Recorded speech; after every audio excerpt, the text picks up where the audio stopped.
morning and welcome to Morning Java. Brought to you as always by Get Go Catman Market, where right now, Taylor, they've got all the pumpkin things. Pumpkin season, yeah. Pumpkin spice lattes. See, now you can do You gotta the get pumpkin. it all in before like the fall goes away. Right, And but then we're on to peppermint. Right, but see, here's the thing. I tried to tell her back in like August she was doing it. I'm like, no, you have to wait until. That's when they got it out. Yeah, but you wait. You don't play Mariah Carey's Christmas songs right after Halloween. You let Thanksgiving happen. No, you do not.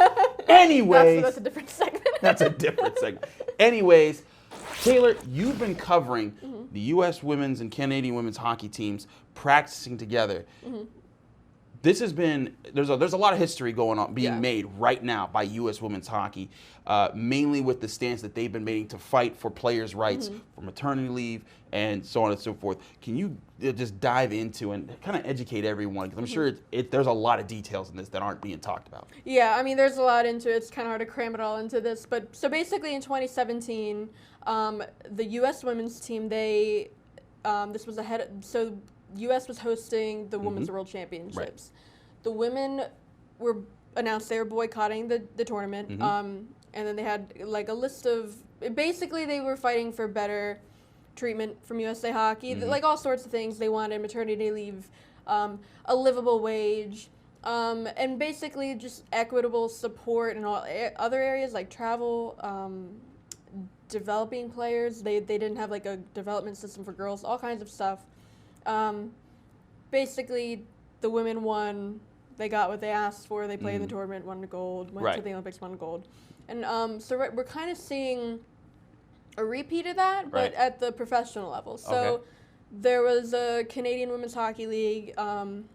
It folded. It was around for a while, and then so there's the National Women's Hockey League, which is in America, and the players after the Olympics announced that they were sitting out. Like hundreds of players said they were not going to play in a North American professional league, basically until they get a league that they think is viable and sustainable, provides a living wage. So that's where I wanted to get to. Yeah. So all these women that are playing in these leagues, they're not making enough to be able to sustain their own lives without working all these other jobs. For some of them, they can't.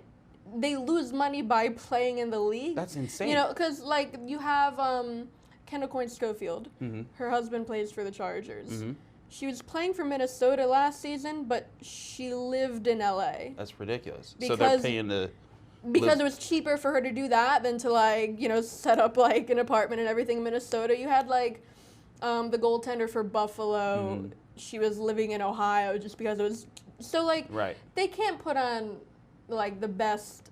They can't give their best when like they don't train. They don't wake up, train, and like that's all they do, like a men's player would, you know? Right, of course. And without those kind of resources, it puts that much more strain. It's also that much more impressive when the U.S. women's team goes on and wins with all that pressure on them. And something we were talking about before the show, you were enlightening me, is that the U.S. team has kind of become this pioneer for women's sports that even the U.S. women's U.S. women's soccer team that just won the World Cup, that they were inspired by by these women.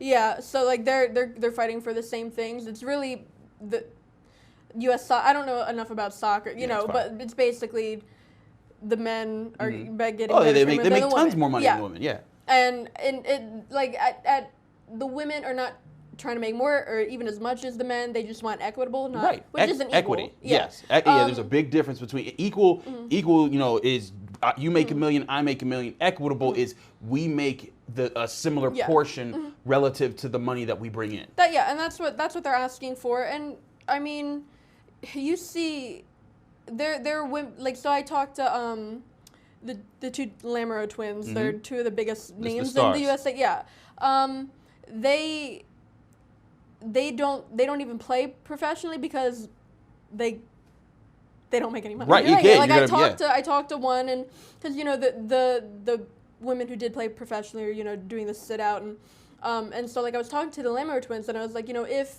sustainable viable league is formed, is that something you'd want to play in? Because maybe they're just not interested in playing in the league, but Jocelyn, she said like, oh, I would love to, but the reason I didn't before is because like I'd lose money doing it. But Like they didn't pay us. That just seems even more insane to me, is that you have a National Women's Hockey League and these two twins who made some of the most crucial goals in the U.S. team winning the tournament.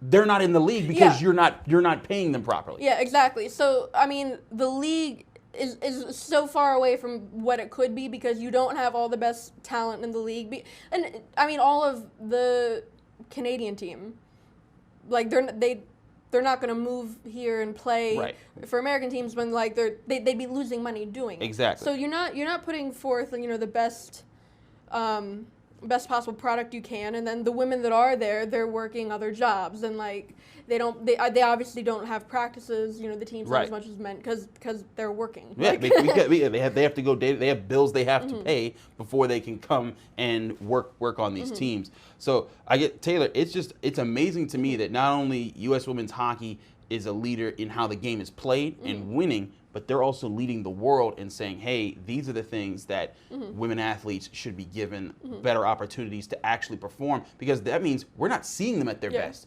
If they're concentrating on all these other things, they're not able to practice. Imagine what they would be if they had anywhere even close to those kind of resources. That, and I mean, men's teams, just like equipment, like the women have to pay for their own sticks. Wow. Like you watch like the NHL or like men's leagues, like they get mad, they smash their stick. Right. It's like you can't that's do that. a lot of money. They can't. That's like they can't afford to do that. Nope.